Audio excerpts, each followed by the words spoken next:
대통령이 흔들리면 나라가 불안해진다. 국가안전보장회의에서 대통령이 이를 악무는 듯한 모습이 비춰졌습니다. 성주국민 2천여 명은 떡을 머리에 이고 귀경해서 사드 반대 집회를 열었습니다. 함께 보시겠습니다. 국가와 국민의 생명을 지키기 위한 어쩔 수 없는 선택에 대해서 우리가 분열하고 사회 혼란이 가중된다면 그것이 바로 북한이 원하는 방향으로 가는 것입니다. 모든 문제에 불순 세력들이 가담하지 않게 하는 것이 중요하고 그것을 철저히 가려내야 합니다. 요즘 저도 무수한 비난과 저항을 받고 있는데 지금 이 상황에서 대통령이 흔들리면 나라가 불안해집니다. 사드는 괴물입니다. 사드 배치 결사반대!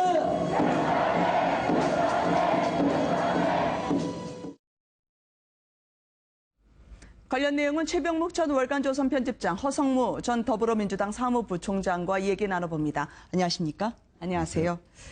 물론 북한에 대한 안보 문제를 논의하는 자리였습니다만 여기서 박 대통령, 정치권 그리고 국민들에게 하고 싶은 작심의 이야기들을 다 했던 것 같습니다. 무엇보다 사드가 아니면 다른 대안을 내놔보라고 일격을 날리셨던데요. 아니 그 말이야 사실은 우리도 그동안에 많이 했던 얘기 아닙니까? 네. 왜냐하면 사드의 기본 개념이라는 것이 결국은 북한이 핵을 자꾸 개발하고 그다음에 미사일도 자꾸 개발해서 지금 미사일을 여러 발 만들기도 하지만 미사일의 성능 자체가 굉장히 뛰어나졌지 않습니까? 네. 그러다 보니까 그걸 방어하려면 자 무슨 방법이 있느냐 하는 여러 가지 방안을 연구하고 있는 가운데 사드도 그 중에 하나의 대안에 불과한 거예요. 그러니까 박근혜 대통령 말씀은 사드로 안 막을 것 같으면 그럼 뭐 다른 거로 막을 거 한번 내놔봐라 뭐 이런 얘기니까 저는 당연한 지적이라고 봅니다. 그 무수한 비난과 저항을 저도 받고 있습니다라고 박 대통령이 이야기하던데요. 그건 어떤 뜻이실까요? 박근혜 대통령 취임 이후에 네. 국정과 국정 운영과 관련해서 수많은 다른 입장들이 있었고 네. 그에 따른 그 비난이나 또 비판이 있었던 게 사실이죠. 오늘 혹시 국민의당이 사드 배치 철회를 요구하는 자체적인 장애 필리버스터를 하던데 이런 것도 염두에 두고 하시는 말씀일까요? 그것도 그 염두에 네. 두셨겠죠. 그런데 이번에 뭐 국민의당에서 그 필리버스터를 준비하신 거는 네. 지난번 19대 마지막 국회에서 필리버스터가 있지 않았습니까? 이제 그것을 원용해서 쓰시는 것 같은데 네. 아주 그 신속하게 잘 그 작은 당으로서 내세울 수 있는 최고의 효과를 보려고 하는 것이다. 이렇게 봅니다. 안철수 전 대표는 빠졌던데요. 어쨌든 오늘 박 대통령의 흔치 않았던 이 강경 발언, 실은 우병우 민정수석 지키기가 아니냐라는 관측이 나오고 있거든요. 그런 얘기가 나올 법하죠. 왜 그러냐면 네. 지금 쭉 이제 사드 배치 정당성에 대해서 얘기를 하셨어요. 네. 그러는 그 말미쯤에 가서 이제 여기 계신 여러분들도 소명 시간까지 의로운 일에는 비난을 피해가지 마시고 이렇게 얘기했어요. 그냥 무슨 네. 얘기냐면 자 사드는 지금 사드가 유해하지 않다는 거를 성주 국민들을 설득하고 그다음에 사드에 반대하는 일부 국민들에 대해서 사드가 왜 필요하느냐는 걸 설명하는 것이 필요한 거잖아요. 그러니까 설득, 설명 이런 건데 갑자기 소명 얘기가 나왔어요. 소명은 네. 무슨 의혹을 받고 있으면 거기에 대해서 해명한다는 얘기거든요. 네. 근데 지금 소명이 필요한 분은 사드와 관련된 분들이 아니고 우병우 민정수석이에요. 그런 거 보면 사드라는 NSC 회의에서 나온 얘기지만 소명이라는 단어가 등장한 것으로 봐서는 박근혜 대통령이 우병우 민정수석 구하기의 차원에서 이 얘기를 하신 것이 아닌가 싶고 네. 그렇게 된다면 자 그럼 우병우 민정수석이 현재 받고 있는 의혹이 고난을 법삼아 당당히 소신 지켜나가기 바란다. 자 그러면 그냥 고난 정도에 불과한 것이냐 아니면 구체적인 의혹을 받고 있느냐면 우선 우병우 민정수석이 받고 있는 의혹은 굉장히 구체적이고 네. 그다음에 그 해명을 본인이 했는데 그 해명이 거짓이었어요. 첫 번째 예를 들어서 자기는 처가의 부동산 거래에 대해서 전혀 모른다고 그랬다가 그다음에 그 현장에 있었던 것이 그 언론의 보도에 의해서 드러났습니다. 네. 그러니까 이번에는 또 뭐 장모를 위로하러 갔다 이렇게 얘기했습니다. 네. 자 그러면 그것도 근무 시간에 간 거 아닙니까? 이런 것들을 국민 보고 믿으라고 내놓은 자체가 저는 굉장히 의문이고 자 이 부분을 과연 박근혜 대통령이 자 소신을 꿋꿋이 지켜라라고 얘기할 수 있는 사안인가 하는 네. 점에서는 부적절한 것도 부적절했지만 그다음에 이런 그 우병우 민정수석의 현재의 해명이 아마 내일 모레 며칠 뒤까지 계속 지켜질 수 있을까 하는 데에서 저는 강력한 의문을 제기하고 있습니다. 당초의 우수석은 처가 소유 부동산 매매에 관여한 바가 전혀 없다고 하는데 계약 장소엔 갔다고 이야기를 했어요. 이게 혹시 뉘앙스가 달라진 것 아니냐. 식당은 갔는데 밥은 먹지 않았다라고 해석될 여지가 그렇죠. 있는 거 아니냐. 술집은 갔는데 술은 안 마셨다. 이런 해석과 그렇게 같은 건데요. 보시는 분들이 있나요? 예. 그 이제 처음에는 그 옆방에 있었다. 그리고 네. 장모를 위로했다. 이랬는데 나중에 보니까 실제 계약 장소에 4명만 들어갔는데 그 중에 1명이었고 그러니까 점점 갈수록 말이 바뀌고 사실관계가 바뀌는 거죠. 아, 예, 그렇게 이것은 보시면 돼요. 대한민국의 모든 네. 공직을 감찰하는 민정수석의 그 도덕성에 큰 흠집이 나고 있는 것이다.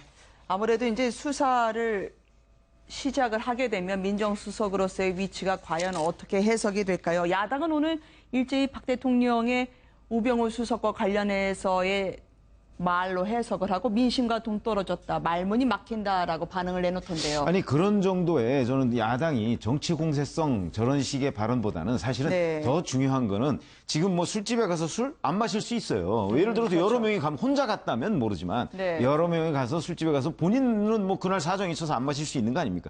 이건 그 차원으로 훨씬 벗어난다는 거죠. 네. 저는 이게 거짓 해명이라고 생각을 합니다. 전혀 관여한 바가 없다고 얘기를 했는데 실제는 그 현장에 있었던 거 아닙니까? 그럼 그건 거짓말이죠. 그러니까 이런 거짓말만 가지고서도 자 거짓말, 거짓 증언 뭐 이런 것들을 검증하는 자리 그런 것들을 밝혀내는 자리가 대통령 민정수석이라는 자리입니다. 네. 고위공직자의 도덕성을 밝혀내는 것이고 그중에 법적, 도의적 책임 같은 걸 규명하는 자리예요. 그런데 그 자리에 있는 분이 바로 본인이 해명해야 할 부분에 관해서는 거짓 해명을 했다. 그것이 지금 한두 번이 아니다. 라는 거 있고, 그 다음에 본인의 그 아들의 무슨 의경 복무지 문제. 네. 이 문제와 관련해서도 지금 그 의혹의 핵심에 대해서는 해명을 못 하고 있어요. 이런 점을 보면, 자, 과연 그것만 가지고서도 문제인데, 그거보다 훨씬 더 본질적인 문제. 자, 본인 처가 부동산을 그 본인의 2년 후배, 법대 2년 후배인, 그리고 법조 후배인 진경준 검사장의 친구 회사인 넥슨이 사줬다 하는 네. 부분에 관해서 그러면 결국 진경준 검사장이 중간 다리를 놔준 거 아니냐. 그 부분에 관해서도 본인이 아니라는 거 외에는 네. 여러 지금 주변 정황은 그런 거 아니냐라고 하고 심지어는 우연 한 5가지 정도의 우연이 겹치지 않으면 벌어질 수 없는 일이 벌어지고 있다 이거죠. 네. 그 부분에 관한 해명이 제대로 이루어지지 않고 있는 거예요. 뭐 아들의 병역 의혹과 관련해서도 본인은 절대 몰랐다라고 하는데 경찰이 알아서 잘 모실 수도 있는 거 아니에요? 예, 뭐 알아서 기었다 이런 표현도 가능하지만 본인이 모를 리가 없습니다. 저도 아들이 지금 군에 근무하는데 네. 자대 배치받고 나서 군에서 전화가 와요. 네. 우리 이렇게 왔는데 아버님 뭐 어느부터 자대 근무하고 있습니다. 요즘 군 시스템이 그렇습니다. 그럴 정도로 가족들에게 친절하게 알려주고 이렇게 하는데 민정수석의 아들을 경찰이 관리하는 건 당연하고 그 관리가 아니더라도 군 차원에서 경찰 차원에서 의례적으로라도 그 부모와 확인을 하는 과정이 지금 다 있습니다. 아, 그래 보면은 민정수석이 전혀 몰랐다는 거는 말이 안 되는 것이고 훈련소에 있을 때에서도 경찰 고위 간부들이 훈련소로 왔다는 거 아닙니까? 그러면 이것은 민정수석실 내에 경찰에서 파견 나온 공무원들이 굉장히 많습니다. 네. 총경급도 있고 그 밑에 경정경관급도 있고 그렇기 때문에 경찰의 아들이 의경으로 근무하고 있다는 것은 이미 민정수석실 내에서 완벽하게 손바닥 보듯이 다 알고 있고 연결되고 있다고 봐야 되는 것이죠. 박지원 국민의당 비대위원장이요.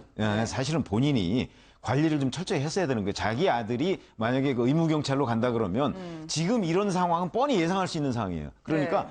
남들의 오해를 받지 않도록 본인이 오히려 관리를 평범하게 그 다른 의무경찰들하고 같이 보직 배치를 받고 근무를 할 수 있도록 해야 되는 것이 맞는 일이지 지금 뭐 내가 몰랐으니까 상관없다는 식으로 얘기하는 것은 정말 그 해명을 국민들이 어떻게 믿겠습니까?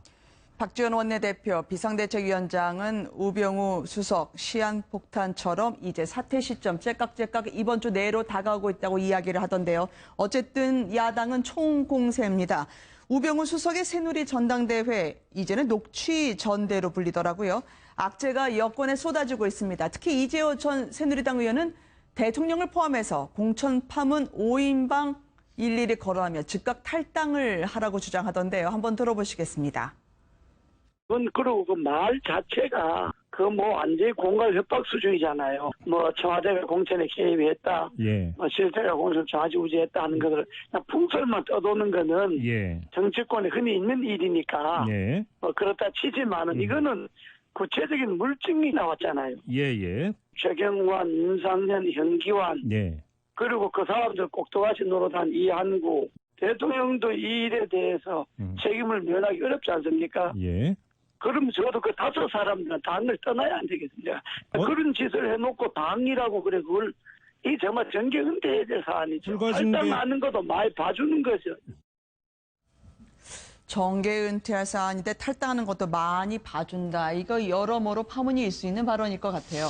근데 이제 일단 이재호 의원이 이번 총선에서 낙선을 하셨기 때문에 네. 그 정치적 영향력 같은 거는 좀 많이 줄어들었다고 봐야죠. 네. 그러니까 이제 저도 뭐 그렇게 생각합니다. 왜냐하면 여의도에서 사실 누가 영향을 많이 미쳤다. 심지어는 이재호 전 의원조차 사실은 2008년 지난 정부에서요. 공천 때는 상당한 정도의 그 영향력을 행사했지 않습니까? 네. 그때 뭐 거의 이명박 대통령에 이어서 최고 실세다 이런 얘기를 했을 정도니까 그런 거 보면 본인도 아마 그때 2008년에 내가 미쳤던 영향력에 대해서는 그때 보도가 별로 안 나왔지. 참 그게 드러나지 않길 다행이야라고 생각을 하실 거예요. 그러니까 이런 문제는 여의도 바닥에서는 흔히 있는 일인데 저 이재호 전 의원 말대로 그게 드러났으면 정계 은퇴를 해야 된다? 까지는 저는 아니어도 네. 최소한도 그 개입된 그분들은 적어도 뭐 거의 석고대죄 수준에 버금가는 그런 정도의 반성문을 제출해야 한다 이렇게는 봅니다. 특히 서청원 의원 같은 경우에는 바로 김성애 전 의원의 폭로와 관련해서 폭로로 추정되는 녹취와 관련해서 음습한 공장 구체적으로 언론사와 인터뷰를 하면서 밝히기 시작했어요. 이거 난타전.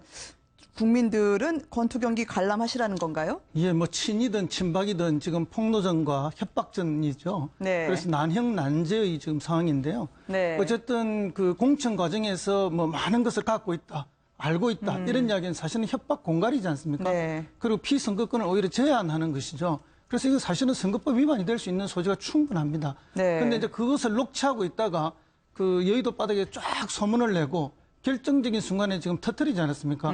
김승희 의원 본인이 터뜨리지 않았다 하더라도 네. 누군가가 터뜨린 거는 공작의 냄새가 있는 거죠. 그래서 공천 과정에 협박과 이런 걸 통해서 한 것도 하나의 공작적 냄새가 있는 데다가 네. 이번에 이걸 터뜨린 것조차도 공작적 냄새가 있는 거죠. 옛날 14대 대선 때인가요? 부산에 초음복집 사건이 있었죠. 네. 그래서 그때 김기춘 법무부 장관이 부산의 기관장들을 다 모아놓고 우리가 남이가 이번에 김영삼 후보를 밀자 네. 이렇게 했는데 안 되면 우리는 영도 다리 가서 빠져 죽어야 된다 이렇게 말했는데 그거를 전 국정원 직원이 이제 이렇게 도청을 해서 터뜨렸던 거 아닙니까? 네. 그래서 이걸 공작이다 했는데 둘 다가 공작이었던 거죠. 그런데 하나가 일방적으로 공작으로 몰렸어. 근데 이번에도 역시 둘 다가 지금 공작 아닙니까, 그죠? 그래서 이게 집권 여당이 이렇게 공천 과정에서도 네. 공작의 냄새, 또 공작의 지금의 의혹을 전당대회를 던져주실 앞두고도 수 있는 공작의 거죠. 냄새를 피우는 네. 것은 국민들 앞에 정말 못할 일을 하고 있다. 근데 제가 좀 말씀드리면 사실은 네. 둘 다 공작 물론 맞죠. 그러나 그중에 본말은 충분히 구분을 해야 된다. 그러니까 이거의 본질은 사실은 지역구 옮기라는 걸 그런 식으로 거의 협박하듯이 해가면서 옮기고 당에 무슨 공식 직책에 있지 않은 사람이 그런 일에 개입을 했다 하는 것이 네. 첫 번째로 문제가 되는 것이고 자 그걸 녹취해서 폭로한 사람은 그 다음에 문제다. 그러니까 앞에 게 본이고 이거는 말이다. 이렇게 생각을 합니다. 여당 상황이 이렇게 지리멸렬이다 보니까요. 오히려 김종인 더민주 대표는 여유가 늘었어요.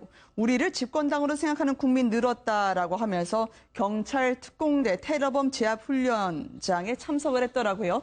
위장복을 입은 특공대원 같은데 아이고 참 이 무더위에 고생하십니다. 정말 고생하고 계시죠. 네. 뭐 이 연복 3천에 이래 고생하는 거는 뭐 저분들뿐만 아니라 네. 아주 특별한 분들이 계신데 정말 잘 장소를 찾아가신 것 같고요.